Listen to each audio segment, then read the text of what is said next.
Bonjour frères et sœurs, que la grâce et la joie de notre Seigneur Jésus-Christ soient toujours avec vous. Bienvenue sur la chaîne La Parole de Dieu officielle, chaîne qui nous permet de comprendre chaque dimanche.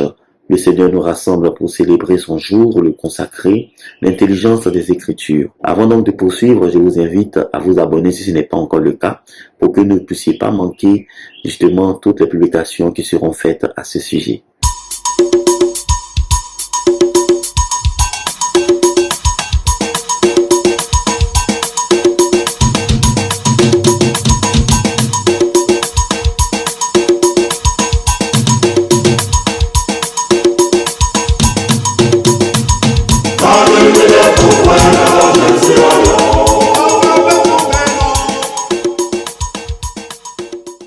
Aujourd'hui, frères et sœurs, nous célébrons le 34e et dernier dimanche de l'Église, le dimanche consacré au Christ roi de l'univers. À cet effet, cela fait exactement 100 ans, un siècle, parce que c'est en 1925 que le pape Pie XI a décidé d'instituer cette fête-là, pour marquer en quelque sorte l'autorité suprême du Christ sur toute la création, dans une époque où le monde qui était marqué par le fort progrès de la science et de la technique, croyait que l'homme était devenu un Dieu.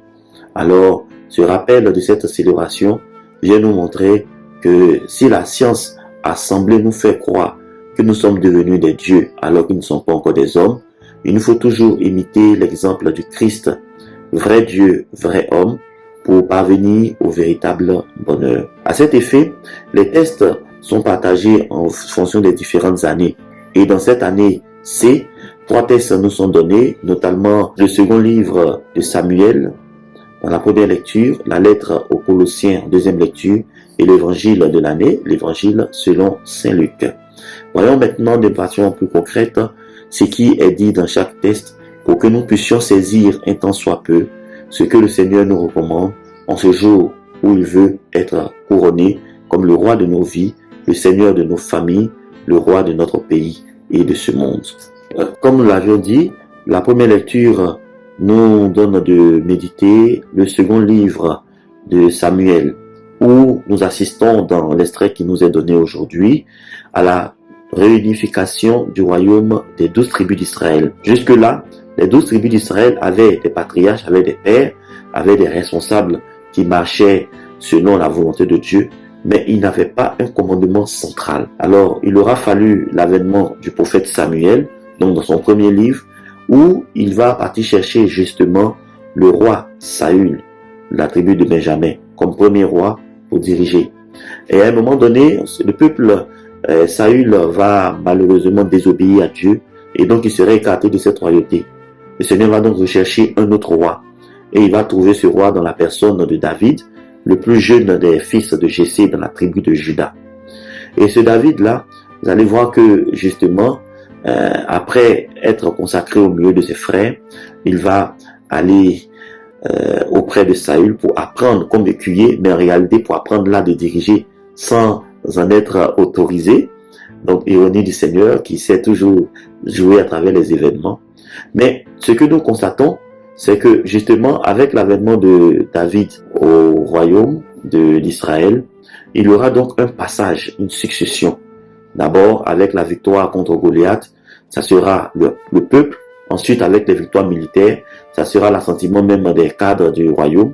Et pour finir, ce sera même Saül même qui dira, après avoir exprimé sa jalousie, combien de fois David serait un grand roi. Il va donc sans dire que au cours d'une bataille, Saül va rencontrer la mort.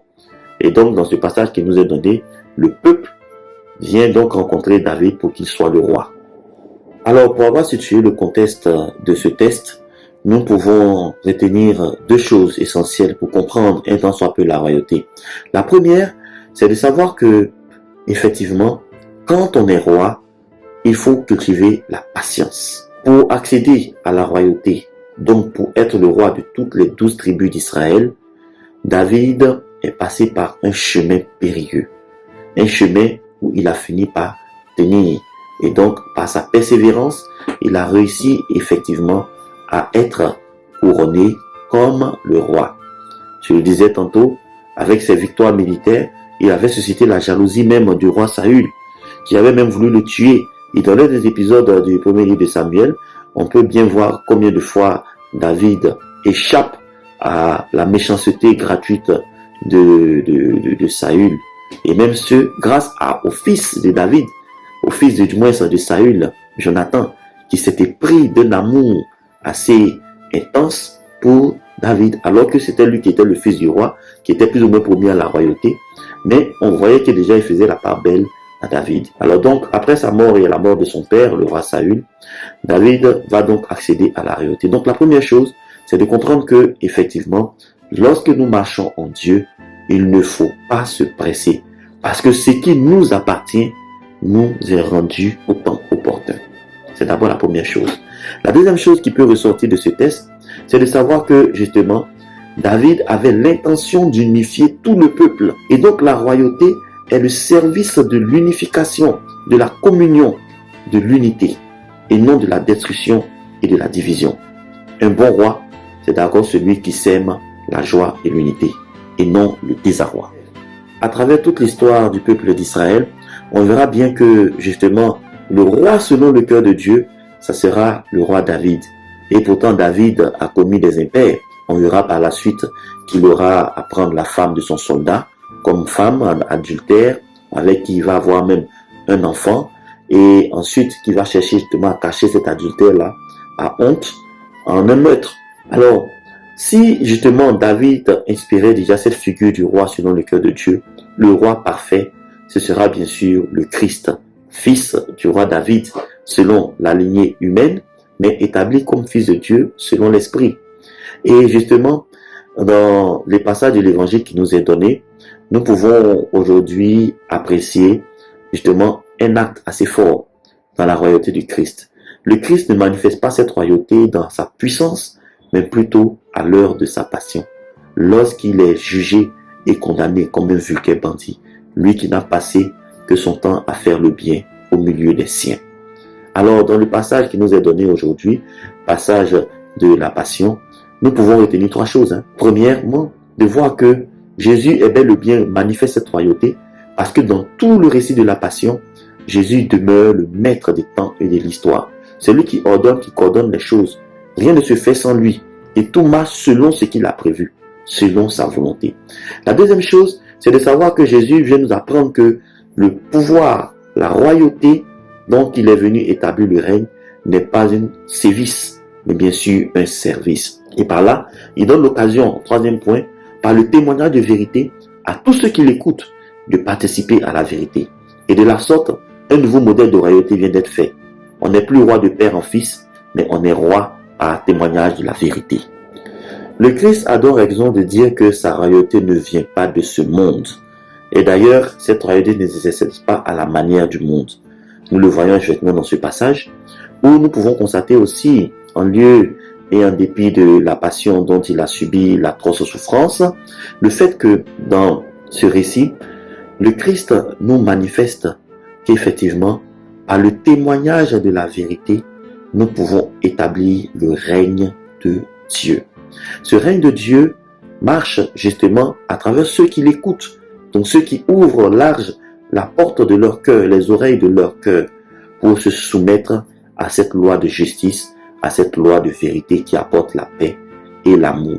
Dans cette optique, Saint Paul va donc inviter les Colossiens, dans la deuxième lecture, à vivre comme des enfants de roi, c'est-à-dire à vivre dans la classe et dans la grâce. Vivre dans la classe pour que notre vie puisse donner envie, notre manière de faire puisse inspirer, motiver, et aussi vivre dans la grâce parce que ce que nous accomplissons, c'est dans l'ordre du bien, c'est dans l'ordre de la sainteté. De là donc, il nous faut comprendre finalement que avec le Christ, c'est un nouveau modèle de royauté qui est donné au monde. Un modèle où nous sommes invités non pas à sévir, mais bien sûr à servir. Un modèle où nous sommes invités à unir et non à désunir. Un modèle où nous sommes invités plus que jamais à faire régner l'amour, à faire résonner le pouvoir de l'amour et non écouter l'amour du pouvoir. C'est donc dans cette optique-là que nous aujourd'hui, qu'est-ce que nous sommes appelés à retenir? Qu'est-ce que nous devons retenir pour cette fête? La solennité du Christ roi de l'univers nous donne donc de décliner la devise royale selon le Christ. Être roi, c'est adopter ces trois attitudes: la patience, la vérité et le service. La patience pour ne pas nous laisser presser, ne pas agir sans avoir réfléchi, de peur que nous puissions commettre l'irréparable. La vérité pour agir en toute transparence. Donc, dans ce que nous faisons, dans ce que nous sommes, que nous n'ayons rien à cacher, que nous soyons un livre ouvert et accessible à tous, pour que, justement, le témoignage de cette vie dans la vérité puisse attirer les âmes au règne du Christ. Et enfin, service. Service pour nous mettre à la disposition des autres, pour ne pas chercher à dominer, à écraser.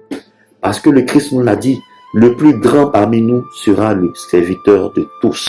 Il faut donc que nous puissions, pour grandir dans la royauté du Christ, qui est la royauté qui n'a pas de fin, apprendre à servir nos frères, à servir nos sœurs.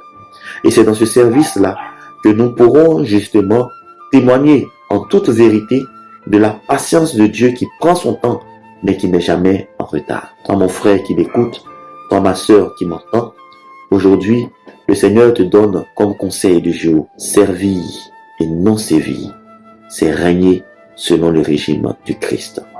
Nous sommes donc parvenus ainsi au terme de cette année liturgique C, et donc nous bouclons un nouveau cycle. À travers cette année qui s'achève, je tiens à vous rappeler que sur 3 ans, donc l'année A, B précédente et cette année C qui s'achève, nous venons donc de parcourir à travers tous les dimanches la révélation entière, c'est-à-dire la lecture de la Bible. En es-tu vraiment conscient dans l'enseignement que l'Église t'a donné? Parce que c'est une manière pour l'Église de distiller, c'est-à-dire de manière courante, comme justement un bébé, le lait de la foi. La foi vient de ce qu'on entend, et ce qu'on entend, c'est la parole du Christ. Cette parole, c'est contenu dans les Écritures. Qu'est-ce que donc nous pouvons retenir au thème de cette année C? L'année de la miséricorde. Parce que Saint Luc donne un point très fort sur la miséricorde. Le service donc, dans la royauté que nous voulons apporter à ce monde, en tant que roi avec le Christ, héritier des promesses divines, parce que temple de l'Esprit Saint, c'est de comprendre que notre vie sera un service de miséricorde. De miséricorde où nous prenons à cœur la corde qui va tirer nos frères de leur misère. Et ces misères ne sont pas seulement matérielles, elles sont aussi spirituelles, elles sont intellectuelles, elles sont personnelles, elles sont à tous égards. Nous avons donc le devoir, surtout en cette année jubilée, de porter l'espérance et donc de montrer que dans cette vie, malgré les turpitudes, malgré les vents et les marées, malgré les vicissitudes de l'existence, rien n'est perdu tant que Dieu n'a pas dit le dernier mot. Et le dernier mot que Dieu dit pour nous, c'est le mot de la victoire, c'est le mot du bonheur, c'est le nom du paradis éternel. Comme le Seigneur le dit à ce larron, aujourd'hui, avec moi, tu seras au paradis. Tenons ferme dans la foi, vivons l'espérance. Bon dimanche à tous et que Dieu nous bénisse. Amen.